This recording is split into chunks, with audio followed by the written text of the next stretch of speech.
anyway, we are just thrilled that we have Anna Estrada with us. And, it's a long story how I met Anna, but it involved her coming to Brevard to bring her son to Camp Rocks, and then she needed a place to stay.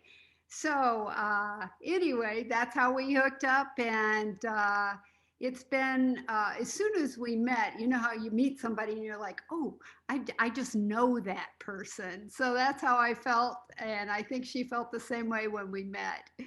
So Anna has a business called the Quantum Light Practitioner. Is that the name of the business, Anna? Quantum Light Practice, yes, Quantum Light Practice. Okay. And she's been doing working with, ascended masters and these beings of light for over 25 years. Interestingly enough, she has a graduate degree in the fine arts, but in transformative art and spirituality that actually took her down to Peru, to the Amazon, and also to temples in India. So she's worked with a lot of shamanic cultures. She's done a lot of visionary work with them, and she's wasn't your master's degree in like the fabric of Peru or the Guatemalan or the yes, textiles of the Amazon. yeah, The women yeah. shaman, yes. I just love that, and that so she's quite a diverse person, and we're thrilled that she's moved here to Brevard, and her practice is going really well. She was just telling me earlier today that she's talking with people and has clients from around the world, which is really, really exciting. So anyhow, I would like to welcome you, Anna. Did I miss anything important? Thank you. What a beautiful introduction. Thank you so much, Luann. It's such a pleasure to be here with everybody. What a great group of seekers and soul searchers, and I love to share about Mary Magdalene. She is such a mysterious being of light that is always available to us to work with her. And I've had recently, I have had some amazing experiences with her in my work and in my travels. She's very visible at this time of global transformation. She, if you work with any channels or clairvoyants, we see her a lot, her presence. And that has to do with the what many of us are experiencing right now is this kind of reclaiming of the divine feminine and coming into balance with the earth, with Gaia.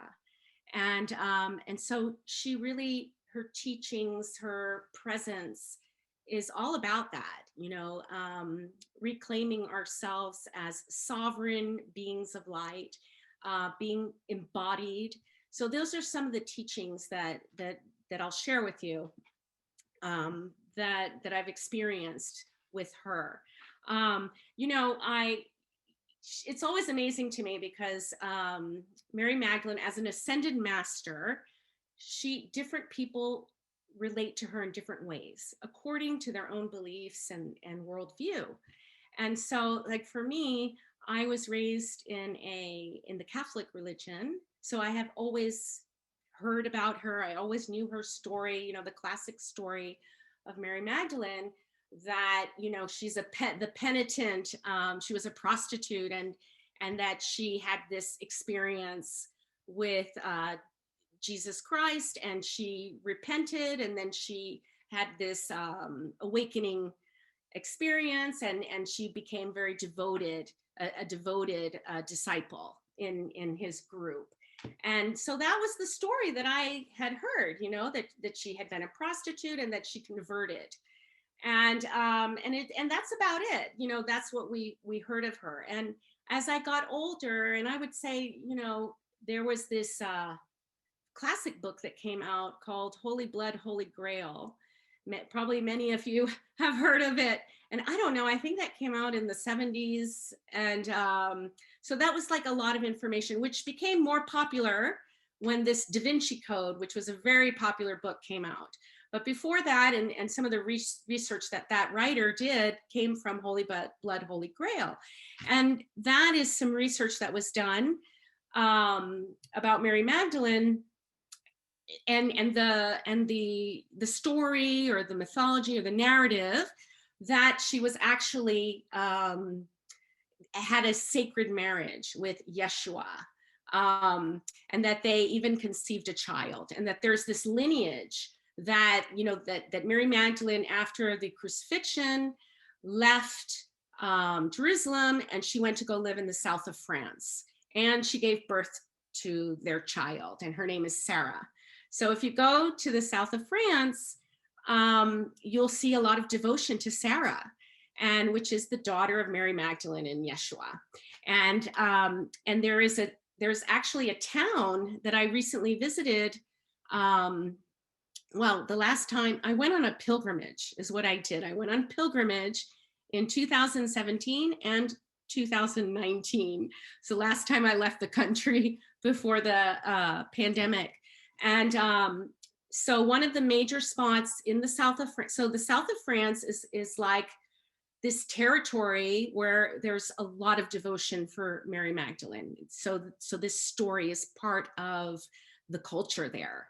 And there's a town called Marie de la Mer, and it's said that she arrived there with her daughter, and and they sometimes refer to Mary Magdalene as the Holy Grail, the chalice that held the blood of Christ inside of her, and she gave birth to this child, which is the result of this sacred marriage, that they experienced, not only physically but alchemically. So the sacred marriage refers to this union of the divine feminine and the sacred masculine coming into union. And that is also a reference to matter and spirit, the fusion of matter and spirit, as above, so below, heaven on earth. All these different concepts come from that, the balancing of the polarities. And so there's a lot of devotion to Sarah. So Sarah is considered the cosmic star child, that she's this expression of this divine union. She's the creative life force of the universe. And so in the south of France, outside of Marseille, there is a town that's really devoted to her, and they have all festivals, and they have, and she's also considered a Black Madonna. So Mary Magdalene is also associated with these different cults to the Black Madonna in Europe. And again, very mysterious teachings about transformation. And these teachings are also connected with Egypt, because it's said that Mary Magdalene studied in Egypt and received different initiations to prepare her. So some of the stories, some of the scholarship and the research that people have done has revealed that, that Mary Magdalene and Yeshua and Mother Mary and the mother of Mary, that they all prepared and received different initiations to do this work that Yeshua did, to bring in this new consciousness, to bring in this new awareness that, the divine is inside of you, and that you are divine. And so that is that connection with that very intimate, profound connection with Source, that Mary Magdalene, her presence emanates that union. Behind me is Mount Bugarash. So she's also, there are several sacred sites in the Pyrenees area in France as well. So there is Rennes-le-Château, there is Montségur, and Montségur was because this lineage. So what happened is that these teachings, which is really about this sacred marriage and this inner union and this experience of this illumination and inner that God The divine is an inner illumination. It's not about believing in something. It's not about an ideology. It's not about studying like mental processes. It's an inner interior illumination. And this is the Shekinah, which is this indwelling presence of the divine inside of us. And so these teachings were considered very heretical at certain times in the medieval times. And they were actually, there was a time, Montsegur is this location, which was like the last stronghold of the Cathars, and they were massacred by the church, the Catholic Church. And so that's a site close by to this mountain. And then there's Rennes-le-Château, which is a tower that's devoted to Mary Magdalene. So in the Pyrenees, and also in the Pyrenees, we have Lourdes, which is a global sacred site for the Divine Mother. So there's all these amazing places that we can go to experience this vibration. Because again, it's about a vibration. It's about an inner illumination, an inner experience. And what I've come to understand is that all of us who are seeking that, all of us who are tapping into that experience, we are of this lineage, this Magdalene lineage. And the lineage, you know, Magdalene means the exalted one, like the Messiah is the anointed one, and Magdalene is the exalted one. And that all of us in human form, we're divine beings of light in human form. And so we're all coming into alignment, the matter, in the fusion of matter and spirit, just coming into balance in an alchemical process. And so as this light reveals itself inside of us, this triggers different shifts in our perceptions, in our worldview, and those, it's like a purification process. So again, these are alchemical processes, working with the shadow, working with the light, working with balancing polarities, and seeing that the dark is this, it works with the light, it's the same, so we move beyond polarities, we move beyond the filters of the mind, we move beyond conditioning and ideologies and thought processes to have this experience of this inner illumination. So that's the Magdalene vibration that many people are being called to experience at this time. So there's just so many people that are traveling to France to visit these sites and Egypt. So the last trip that I did, I was connecting with different goddesses, also different, archetypes. These are archetypes that emanate certain qualities that become activated when we visit these sites. And because it's like a vortex. And I'm very excited because next week we're having someone come here that's going to talk about vortexes in this area. But these different devotional practices, they actually create these energy vortexes that are charged with consciousness. And so it's always a very beautiful practice to visit these sacred places, to commune with the beings of light that reside there, because each place has its unique mission, its unique purpose, and each site is autonomous, and it's offering a certain divine quality that we can experience there.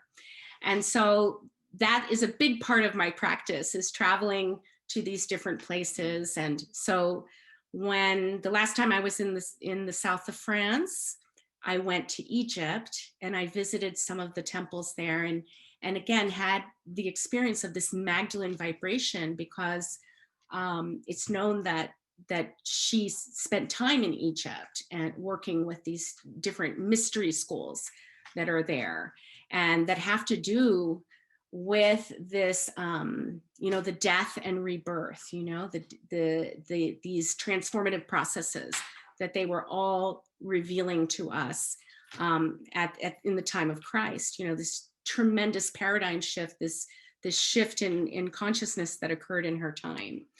So the main thing that she, you know, in my communion with her, that I've learned from her is that you know, we have so many perspectives of who she is. You know, she's a very mysterious character.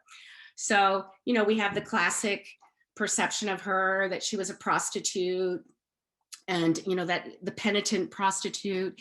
We have, you know, many people that connect with her as far as this sacred union, like tantric practices, and, you know, like the sacred prostitute, these sexual initiations, and that type of thing. We have the, you know, this whole vision of her as, you know, as equal to Yeshua, you know, his partner, his consort, his partner, you know, that she was equally involved in the illumination that occurred in their time, you know.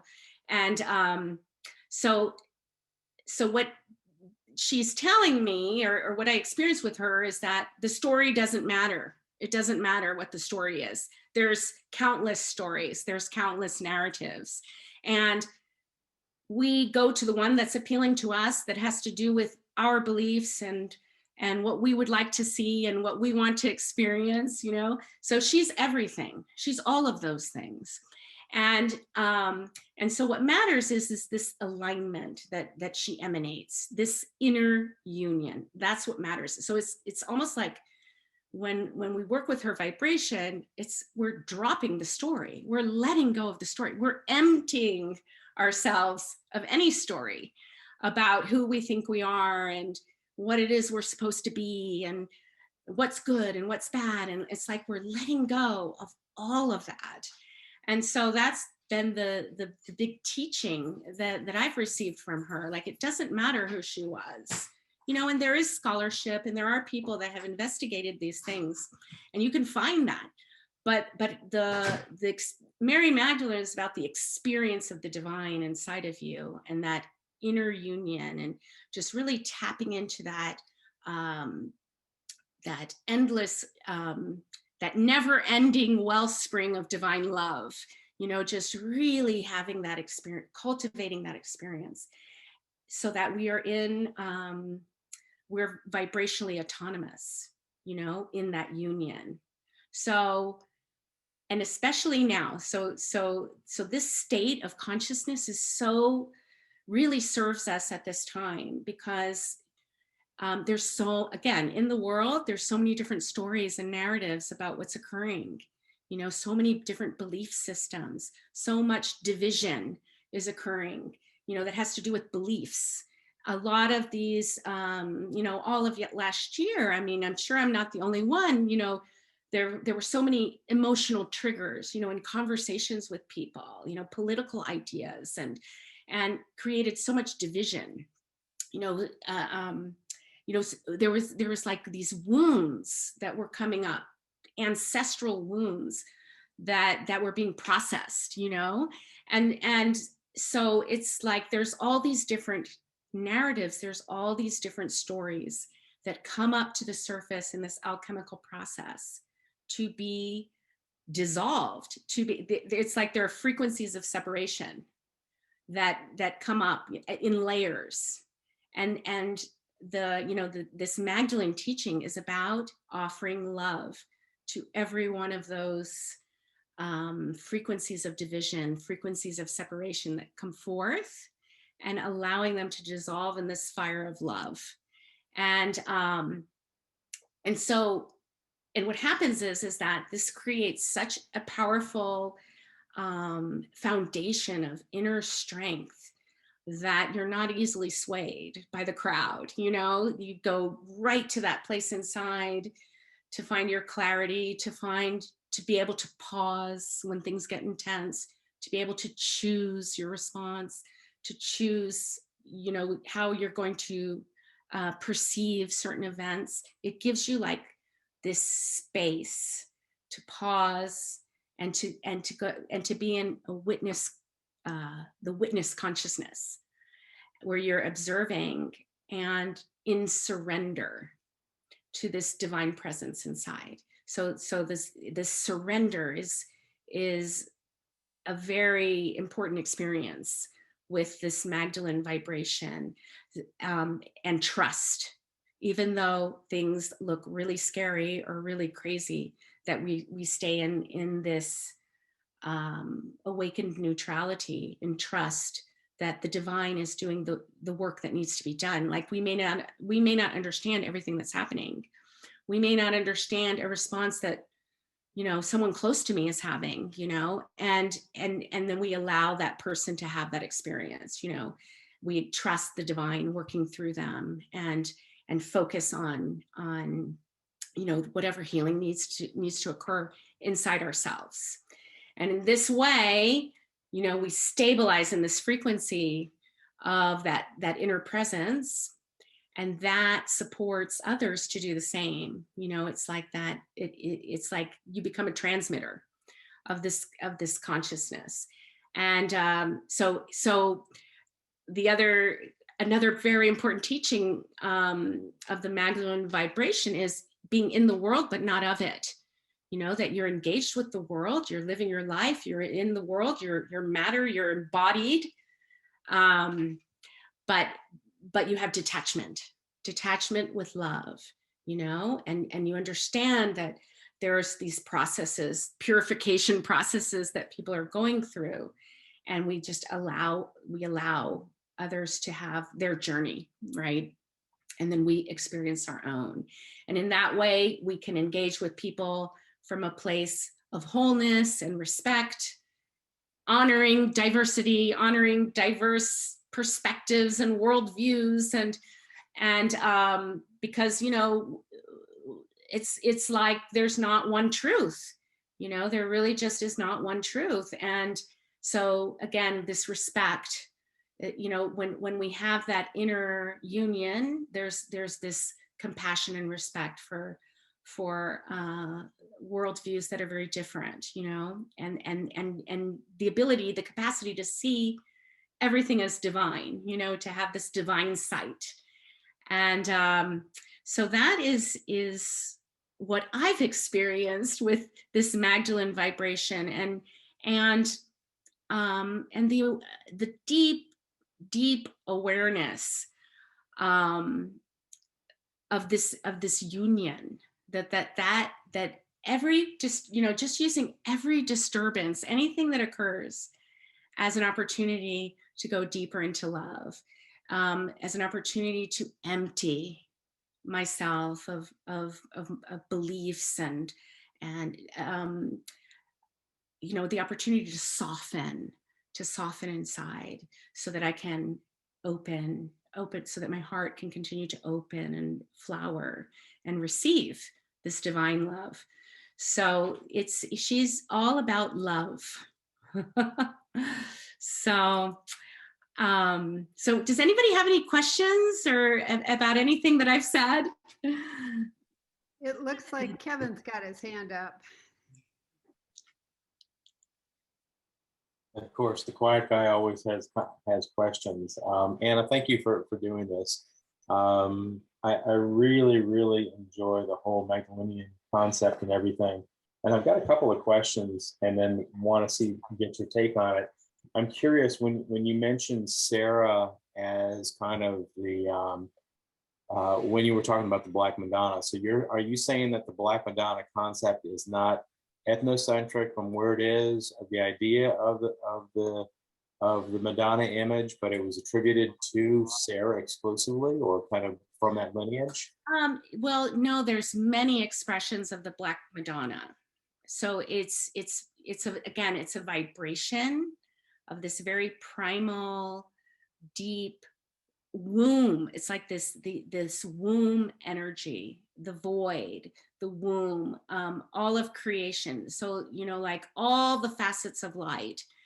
And again, it represents this emptying of conditioning, this emptying of the wound. And so you'll see the expression of the dark goddess, the Black Madonna, in all cultures. So in India, you'll see her as Kali. Mhm. In Egypt, you'll see her as Sekhmet. In the Caribbean, you'll see her as Oya, one of the African orishas. So we're working with, it's a very specific vibration of transformation of shadow. And it can be, it's like being naked in front of the divine, that like nothing is hidden anymore. It's just this, you just become transparent Okay. in the fire of the divine. So the second part of the question, which was really the meat of the question, was I think one of the biggest challenges culturally is that trying to figure out how do the idea of the masculine feminine, where there's an integration of men integrating the feminine, of women looking at their true authentic power. And I was curious, where's the Magdalene teachings or concepts about the authentic masculine once it's integrated, and then how it manifests? Because it's like, if we're fighting against kind of the hyper masculine, but we're trying to figure out how to keep a polarity in a strong masculine frame, how do we create that and integrate that? And was there any concept of where that is, other than the divine masculine? Where is it from the strong integrated masculine? What's the teaching say there? Well, yeah, so I'll just share just practical ways of working with this that I work with myself and with clients, as far as and we can actually even do a process if you'd like of how we do this. But so first of all, we're not fighting the masculine. That's number one, that we all have this masculine, these polarities inside of us. So it's just coming into balance. What we're doing is coming into balance. Okay, so if the masculine is out of balance, then we focus on uplifting the feminine. So that's why many of us are working with goddess archetypes and working with all these different forms of the goddess, in order to uplift and become more aware of the divine feminine. But the masculine is so important, and we each, it doesn't matter if we have a male body or a female body, we have both energies inside of us. So where some people are struggling is that, for example, I can, as a woman, I may have experiences in my life where I felt disconnected from my own masculine energy. And so, or I may have conditioning that tells me I cannot, use that energy. I have to get it from my husband or from my father. So then I may be creating with energy that's not mine. Again, like I'm bringing in all these different, energetically, I'm creating with energy that's not mine. So there's a confusion that occurs, right? So some of the things, very practical practices that we do is learning how to run that energy, how to connect with my own feminine energy and my own masculine energy, how to cleanse and purify that energy, and run it through my body so that I'm creating with my own energy, my own creative life force. And then we do work to clear and cleanse. Usually there can be some trauma of the past, or there can be ancestral wounds that come forth, and these different patterns that we have that may be unconscious, that unconscious projections of what the masculine is or what the feminine is. And so again, it's this emptying. We're just we're connecting with our own energy, like that raw energy inside of us, and cleansing and purifying the inner quantum field, learning how to navigate those energies inside of us, and clearing out the energy that's not ours. And one of the ways, so we can do that through meditation, and we can also do that with our relationship with the earth, with the planet, and working with Gaia as a living and breathing entity that is in an ascension process that we experience in different dimensions. We experience her multidimensionally. So there's ways that we can connect with that vibration of the ascended earth, the new earth, you know, and run that energy through. That's part of the embodiment process, is grounding the lower chakras of the body, connecting with the planet, and working with the earth energy as a nourishing and cleansing vibration that supports us in a interconnected, reciprocal relationship. So these are some of the things that are the polarities that are coming into balance, that people are becoming more and more aware of as we do this work. Thank you.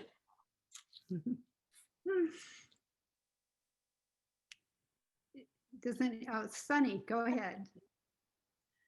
Thank you. Appreciate you, Anna. Appreciate what you're sharing today. I was just listening to the last question right there, and I'm wondering if you're all familiar with the two pillars in the Kabbalistic system, the trees where you have the divine names. One pillar is the primarily considered masculine and the other considered feminine. You have the feminine endings of some of the names, Bina and Chokhmah and so on the feminine side. Then they come together at the top, at the apex with Keter, the crown, and at the bottom with the Shekinah you spoke of, which is where the divine meets the earth and how we connect there. And that's where they are together.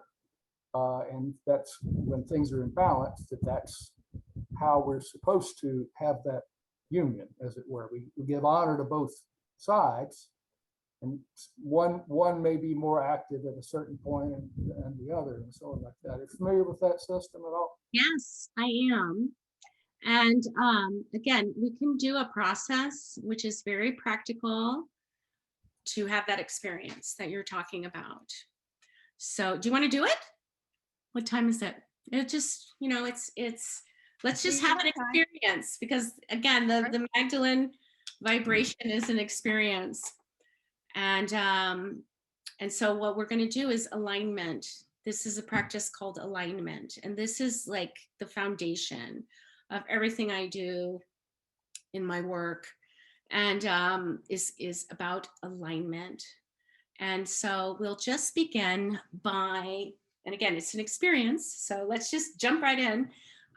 So you just close your eyes.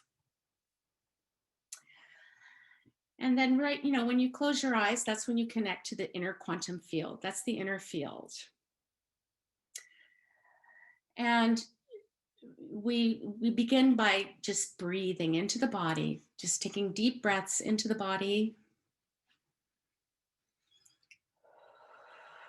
And then you can just feel it's like you start to pay attention, put your attention on the lower body, like the hips, your hips sinking into the chair. You just feel that sensation. You can wiggle your toes, and you just feel the feet flat on the floor. You want to have your spine erect when you do this work. And so you just kind of start to, feel the energy of your body. And in this way, that's when we come into our body. And then I want you to put your attention on the root chakra, which is at the base of the spine. The root chakra, and this is the energy center that rules our physicality, our physical well-being. And then we visualize a line of energy that goes from the root chakra at the base of the spine all the way to the core of the earth. And you make that intention. You know, you can visualize that line of energy moving through all the layers of the earth, all the layers of the earth, down to the core of Gaia, the heart of Gaia. And you can see like an emerald energy, an emerald green, rising up through all the layers of the earth into your body. And you can feel that energy. It's like you start to feel a tingling at the soles of your feet. The more you put attention on it, and you can feel that energy rise up through your legs into the root chakra.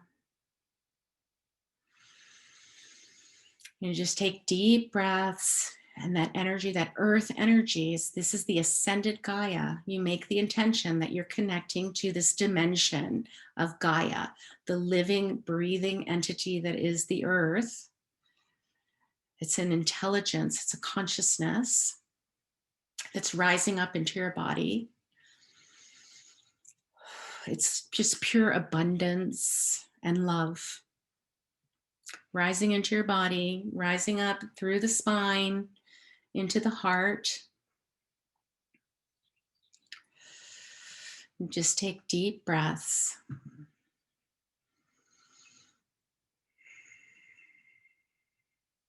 And then we become aware of the cosmic light. So you can visualize the sun, column of light coming through the sun, coming from the stars, from the galaxy, the cosmic light coming forth in a column of light in through the crown of the head. And that light is absorbed into the brain, the left and the right hemispheres of the brain coming into balance with this light. This light is flushing through all the neural pathways of the brain, the thought processes, cleansing and purifying the pineal gland, the center of the head. The brain is just absorbing this light like a sponge absorbs water. And you just visualize this golden light entering in through the crown of the head, through the throat, activating all your multidimensional communication with beings of light, energy streams that are nourishing and supportive of you. And then that light continues into the heart where it fuses with the earth energy. So the earth energy is rising up into the root chakra. The cosmic light is descending in through the crown of the head, and there's a fusion of these energies in the heart. So this is the practice of alignment. This is how you're in alignment. We can also do the practice of running our masculine and feminine energies, becoming more aware of these two energies and bringing them into balance. And so we do that through this grounding cord. So we visualized it connected, from the root chakra all the way to the core of the earth. And now we're going to include these sexual organs, the womb area, the creative center, the reproductive organs. And you include that area of your body in that grounding cord that goes down to the core of the earth. And you can even visualize 2 lines of energy for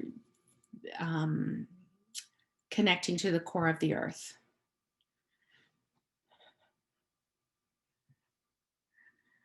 And then you just become aware that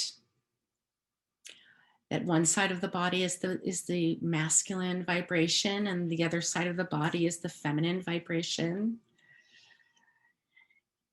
And you can see those energies rise up through your spine, and they are intersecting like a figure eight, how a figure eight intersects through the spine. And you can allow that energy to cleanse and purify all the energy centers of the body. And you can just feel that energy rise up from this creative life force energy being generated by the second chakra, this emotional center, the creative center, the sexual center of the body. And that whole area of the body becomes grounded, connected to the earth. And rising up through the body into the heart.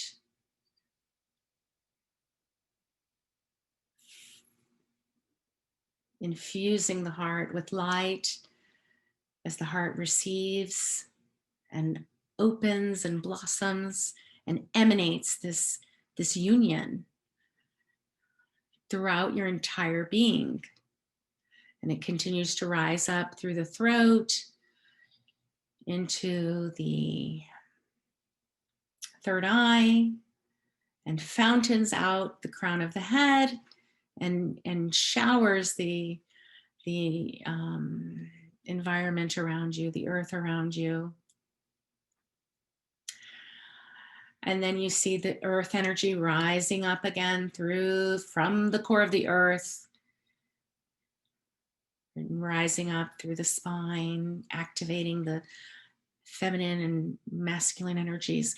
And you might see, when you do this work of this discipline of running this energy through your body, being aware, bringing awareness to these energies, you might have impressions, you might see imprints, you might see tendencies, you might see what we call energetic cords. You might have an image of someone. And that means simply that you are releasing energy that you may have picked up from interactions with people that are close to you. It can also be collective, from the collective. It can also be from the airwaves, from the media, all kinds of things that we can absorb into our system. And it's totally fine. It's just, so this practice is just like taking a shower, like you clean your body, when you take a shower. So this running energy, this practice of experiencing the energy running through the inner field is like taking a shower. It's something that we do every day as a practice to cleanse and purify the inner quantum field.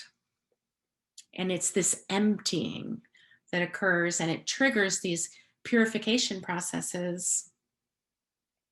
And we just allow this fire to burn these, it's in the yoga tradition, it's called tapasya, like this energy is burning through these tendencies that no longer serve us, these imprints, this energy that's not ours, clearing, cleansing, purifying as we raise our frequency so that we can receive more light.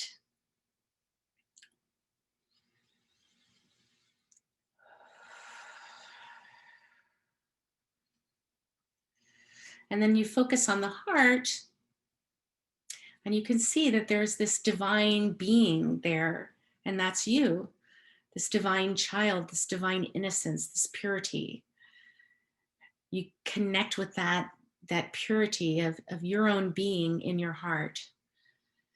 And you can commune with yourself as divine in this space.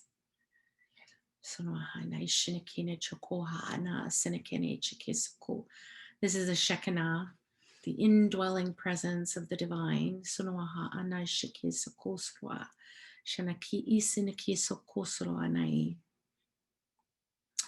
Just activating that presence inside.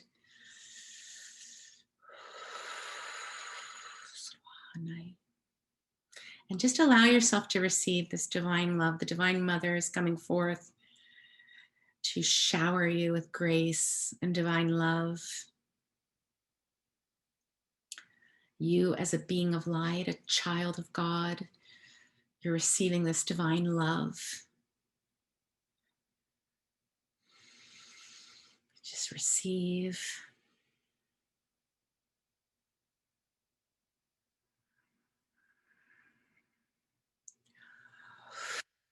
Deep breaths.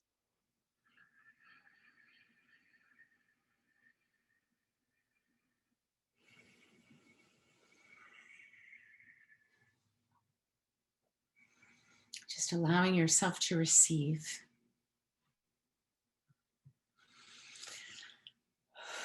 And then you can breathe out and just allow energy. You breathe into the heart and then breathe out. And all that you're ready to release, you release it into the earth. Gaia can receive you. This energy revitalizes her. So you just you release all that you're ready to release into the earth through this grounding cord. So just take deep breaths.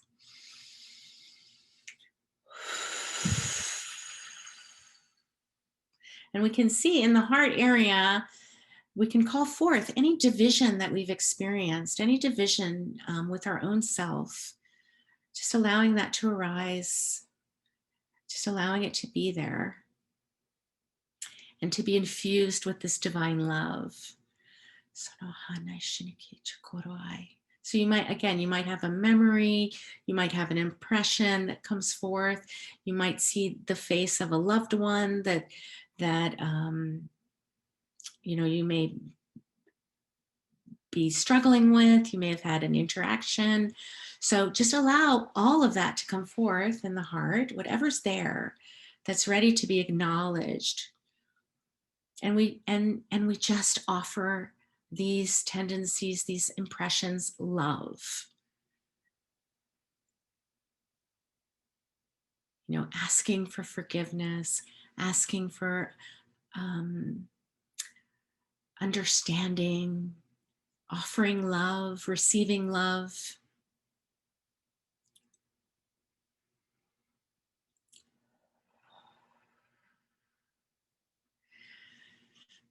And you might even start to feel like a pressure in the heart area, and you just breathe into it.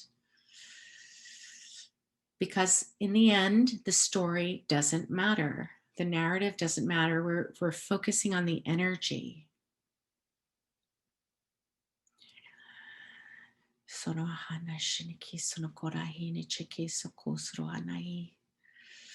Take deep breaths into the heart.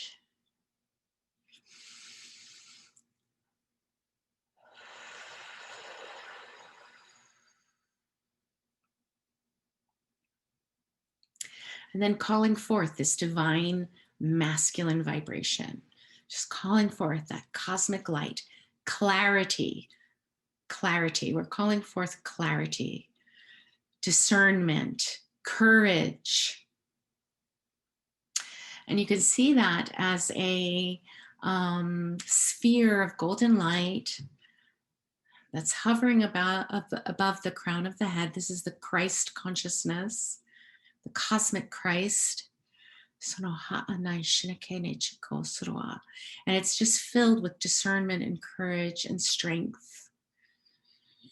And just allowing that sphere of light to descend in through the crown of the head. Again, just filling the mind, the thoughts with light.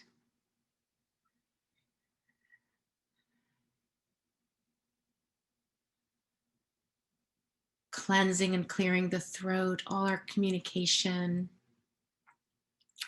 is being upgraded, up-leveled.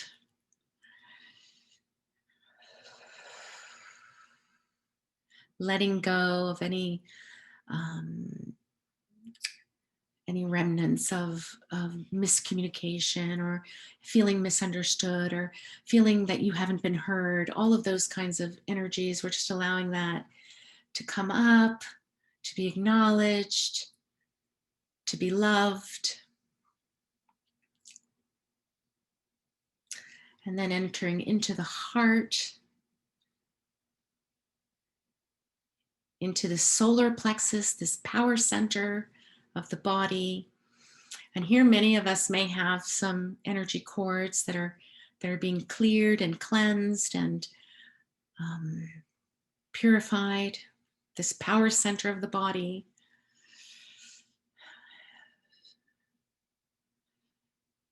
And then just allowing that golden light to enter into the creative center, the second chakra, and the root. And then the earth energy rising up from the core of the earth, rising up through all the energy centers of the body, and this beautiful fusion of light and grace.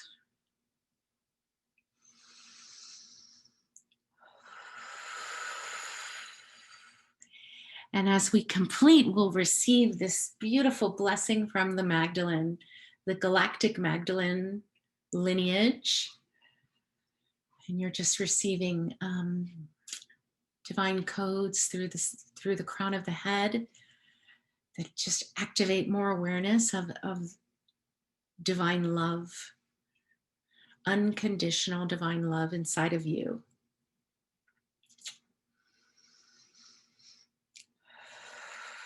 And it's like this nectar, this divine nectar that is entering in through the crown of the head.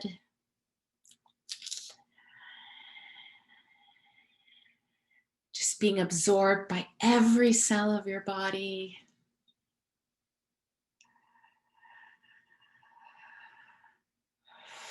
Every neutron and proton and every cell is absorbing this light, this divine love, resonance, divine resonance, union, unity consciousness.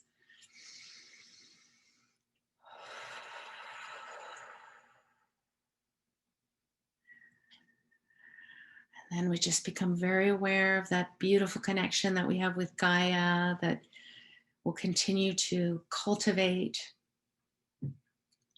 offering so much gratitude for this awareness of ourselves as beings of light incarnate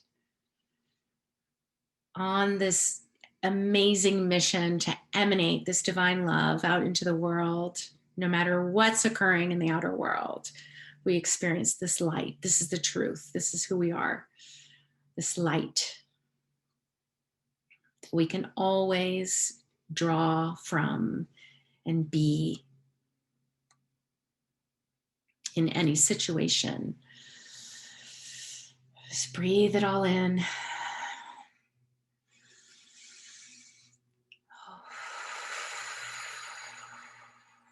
Courage, contentment, union.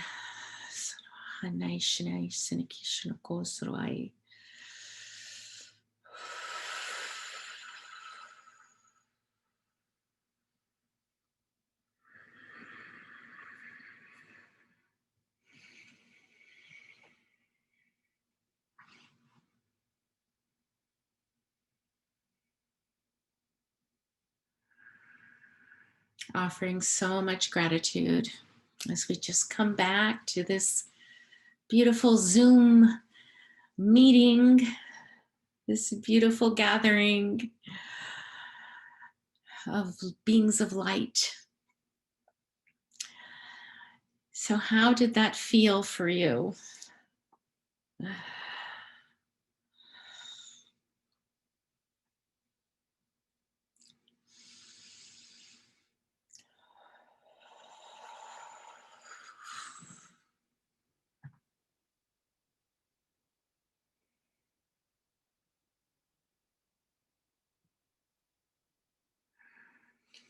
People are slow to return.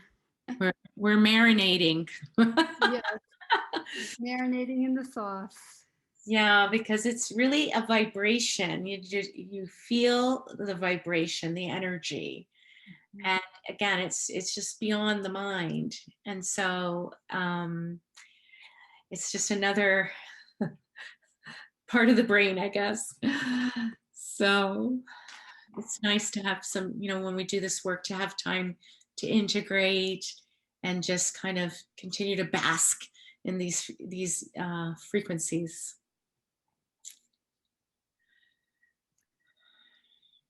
Any questions? Maybe about the practice, about the divine feminine, Mary Magdalene? Lori, go ahead. I don't really have a question, but I just wanted to make a comment that during the practice, I was at first very aware of your voice and, following the instructions. And then I just sort of semi left my body and didn't come back until you said, and now we're going to, I went, oh, I wasn't here. I sort of woke up a little bit and went, oh, yeah. And I'm more aware of it if I float away like that. And in this case, I wasn't even aware until I heard your voice calling me. And then Well, you went on a special journey. I did. Yeah. Yeah. And that happens. Mm-hmm. That happens. It's like I could hear your voice, but I wasn't really here anymore. Yeah, that's perfect. Because, it's like that energy many times. Again, we're disconnecting from we're entering in the quantum field. So we're allowing the divine, the vibration of the divine to do the work. So we surrender. Mm-hmm. So whatever happens is perfect. Mm-hmm. Beautiful. Thank you. Thanks, Lori. Any other comments or questions?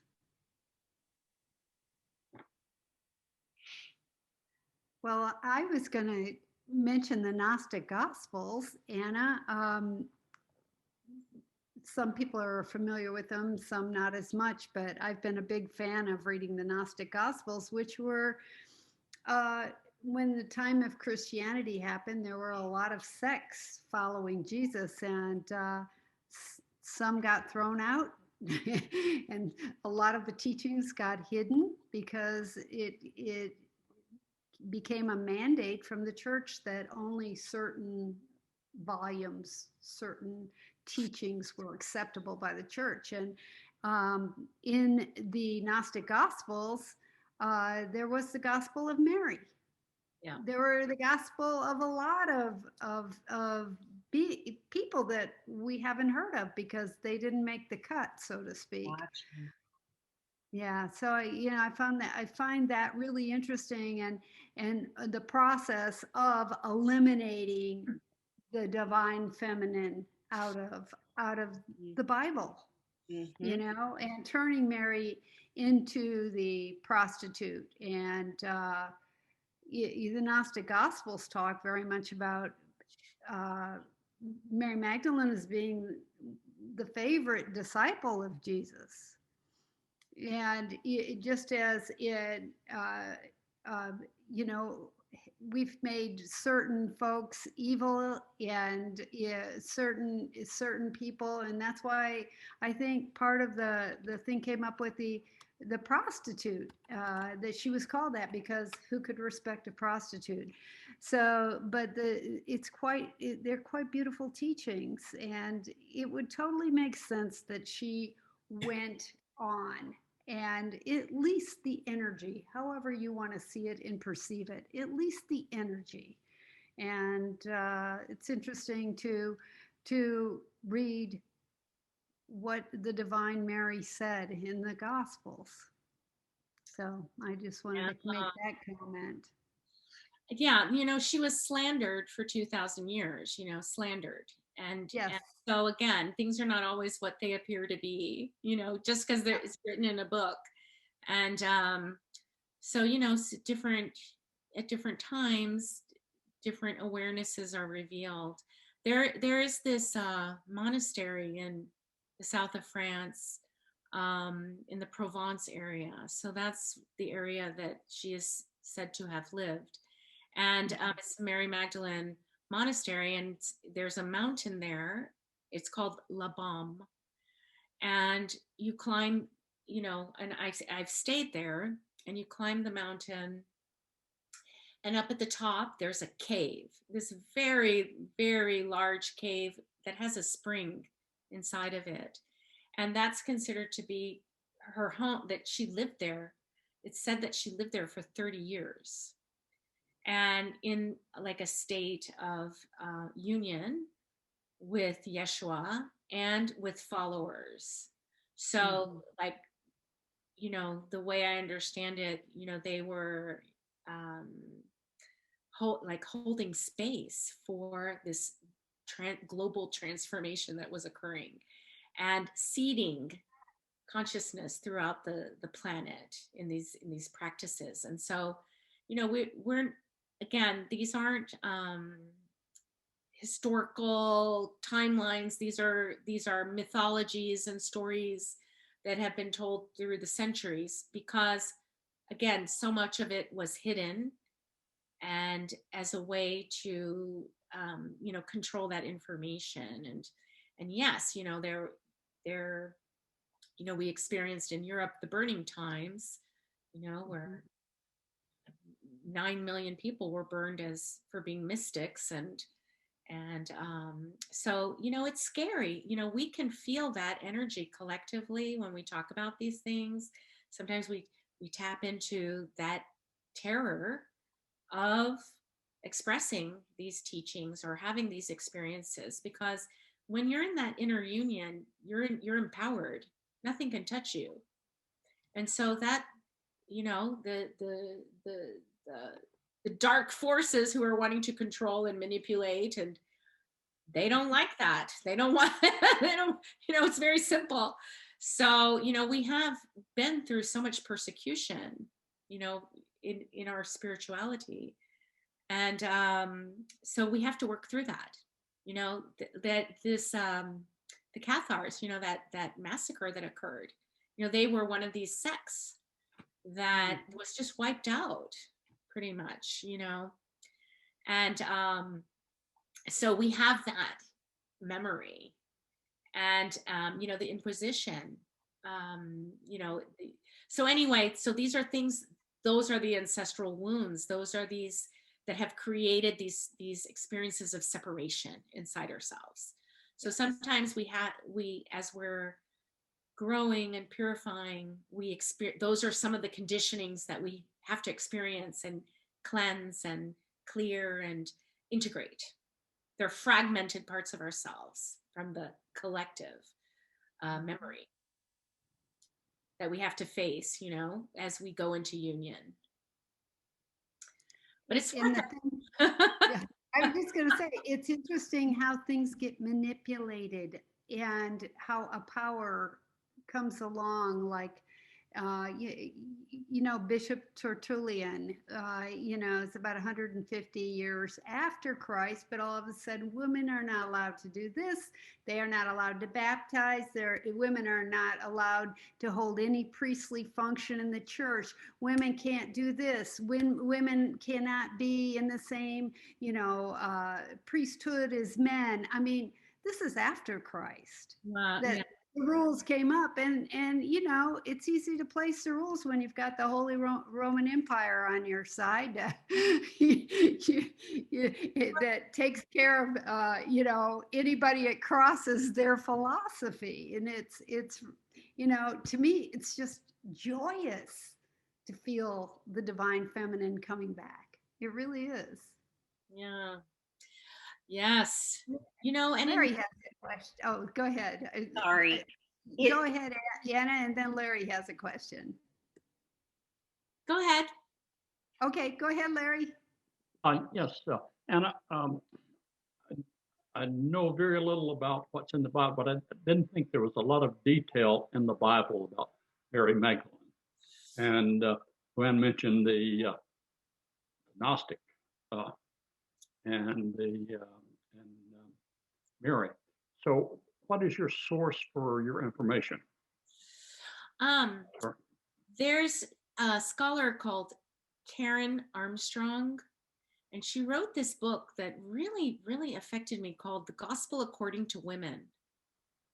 And that book just really gave me a lot of information about some of the distortions that have occurred throughout history around Mary Magdalene, around the divine feminine, some of the propaganda that came forth as well, around Mother Mary.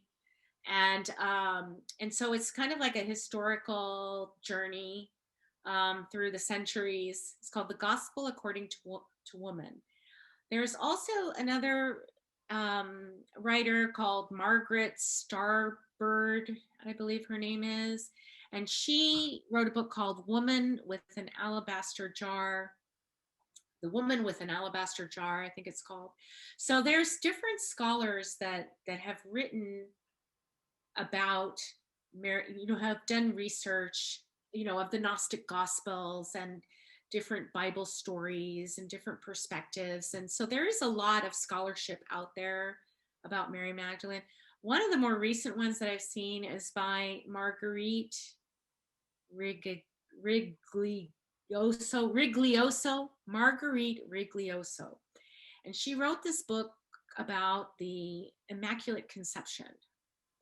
And she's a mythologist. She's been studying Greek mythology and ancient history. And she's bringing forth all kinds of scholarship about women's mystery schools, where they were practicing what she calls parthenogenesis, which is that within the female body, they became so balanced with the masculine and feminine energies, through very strict disciplines and initiations, that they were able to conceive without the human sperm. And so there's documented evidence of this in different ancient cultures. And so that's a new book that just recently came out that might be of interest, because she does talk about some of these different stories and theories and scholarship around those mystery schools that were completely, for many, many years, the information was not accessible. The Da Vinci Code is was an interesting read. How does that mesh with your understanding now as far as Mary Magdalene? Well, that book, oh my gosh, it was so great when that book came out, because it became so popular. I mean, it was just this bestseller and a movie and everything. So, I mean, I think the source was Holy Blood, Holy Grail. And, I mean, it's a fiction, it's kind of an adventure, but, I mean, it just really brought a lot of interest, a lot of attention to some of these stories and concepts about Mary Magdalene, because like it goes back to some of the mythology of the Holy Grail, like King Arthur. And so it's also thought that they spent time in, like, Mother Mary, and they spent time in Glastonbury with those Celtic druids and received initiations there. And it's thought, Glastonbury is considered to be like an etheric temple of Sarah, the daughter of Mary Magdalene. So there's a lot of that there as well in England, that a lot of information. So, the Da Vinci Code really brought that to in a popular way, brought awareness to some of this mythology. And so then people started traveling to all these sacred sites, and so it's all good. It was a great discovery for a lot of people who hadn't been exposed to any of this before. Thank you. That was a really good question, Larry, and thank you for the answer. I can just tell you, Karen Armstrong is a big religious scholar. Yeah. She's very well respected. We have less than 5 minutes left. If you haven't asked a question and you have a question that's on your heart before we close. Is that Stan or Janie? I can't see. I saw a finger. Stan, go ahead. Yeah, I have a question. I think at the very beginning, you spoke briefly about some of your trips to India, and you've spoken about southern France and your experience in Peru. How has your experience in India affected your teachings and understanding of Mary Magdalene? There are a lot of aspects of what you spoke to about Vedic philosophy. So could you Oh, yeah. speak to that? Yeah. So India, the first thing that I really learned in India is that, they really don't have attachment to one form of God. There's just all these different forms of God, and it's all the same. It's all one. And so, it's possible to have this very intimate relationship with the divine because you're attracted to certain qualities of the divine, and you at different times in your life. So I loved that about India. That was like the first thing that I really enjoyed and really thrived in that. It was like a freedom. It was like a liberation because before that I had been like, what is the truth? I have to find that truth, and so now I know I'm definitely much more flexible. I know that the truth is always evolving and always changing, and with me as I evolve, it's gradually being revealed to me more and more profoundly. So I just became more aware of process, this experience of the divine as a process of growth. And then the other thing that was so important was devotion. Like one of the most famous stories of Mary Magdalene is when she washed Yeshua's feet and anointed him with oil and washed his feet with her hair. So there's this devotion to the divine, that reciprocity, that this love, this pure love that's reflected. It's like a love inside of us that's reflected to us in these devotional practices.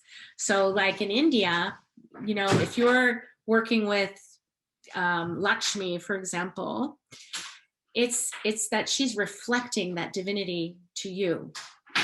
You're honoring, you're surrendering, and then you're having that energy, that quality, that divine virtue reflected to you. So that's really in India, it's always about that you are the divine is inside of you, and so that absolutely inspired me and supported me in all of my adventures after that, to really trust my experience of the divine, and really value that relationship as sacred.